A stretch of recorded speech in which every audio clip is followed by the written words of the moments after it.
ঘোষদের ছেলে সামনে হাজির হলো, আমাকে চোখ রাঙিয়ে কিছু প্রশ্ন করতে চাইলো। আমি বললাম বাবা রাগারাগি করিস না, যদি কোনো প্রশ্ন থাকে বল, আমি জবাব দেব শান্ত মিজাজে।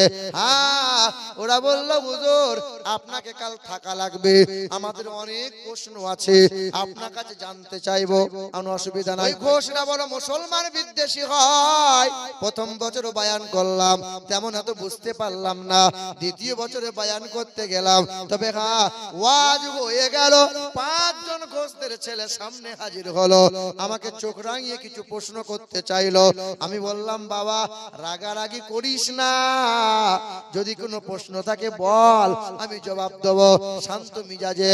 হ্যাঁ, ওরা বলল হুজুর আপনাকে কাল থাকা লাগবে, আমাদের অনেক প্রশ্ন আছে আপনার কাছে জানতে চাইবো। কোনো অসুবিধা নাই। ওই ছেলেগুলো, ওই নওজোয়ান ছেলেগুলো সকালবেলায় আসবে, তারা জলসা শেষ হয়ে গেল, ওয়াজ মাহফিল শেষ হয়ে গেল, রাতের বেলায় আল্লাহর কাছে দোয়া করতে লাগলাম, ও দয়ার মালিক আল্লাহ।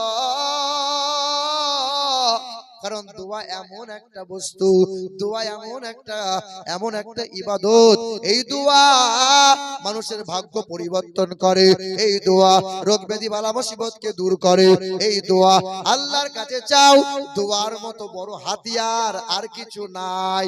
দোয়া করছিলাম আল্লাহ এই 5 জন যুবককে আল্লাহ কবুল করে নাও, জুবানে কালেমা তাদের নসিব করিয়ে দাও। আল্লাহ কালেমা পড়িয়ে নাও আল্লাহ। সকাল হয়ে গেল, সকাল 8টার সময় 5 জন ছেলে হাজির হলো, আমাকে একটা একটা করে প্রশ্ন করতে লাগলো। সেই প্রশ্ন সবার সামনে বলা যাবে না, বিভ্রান্তকর প্রশ্ন, বড় কড়া ভাষায় কথা বলতে লাগলো। শান্ত মিজাজি জবাব দিতে দিতে লাগলাম। কয়েক ঘন্টা প্রশ্ন উত্তর হলো। ছেলেগুলো বলল হুজুর আমরা বাড়ি যাব, তারপরে গোসল করে আপনার কাছে আসব। আমি বললাম ভালো করে গোসল করবি, গোসলটা ভালো করে আসবি। 5 জন যুবক ছেলে বাড়ি গেল, গোসল করে আমার কাছে হাজির হলো।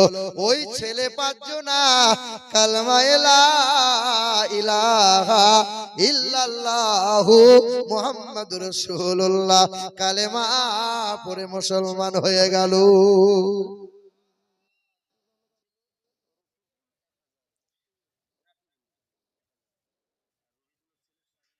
এই দেখেন তুজামের ছেলে রাকিবুল দেবে 1000, আর রহিদুলের ছেলে শাহিন দেবে 1000। আলহামদুলিল্লাহ।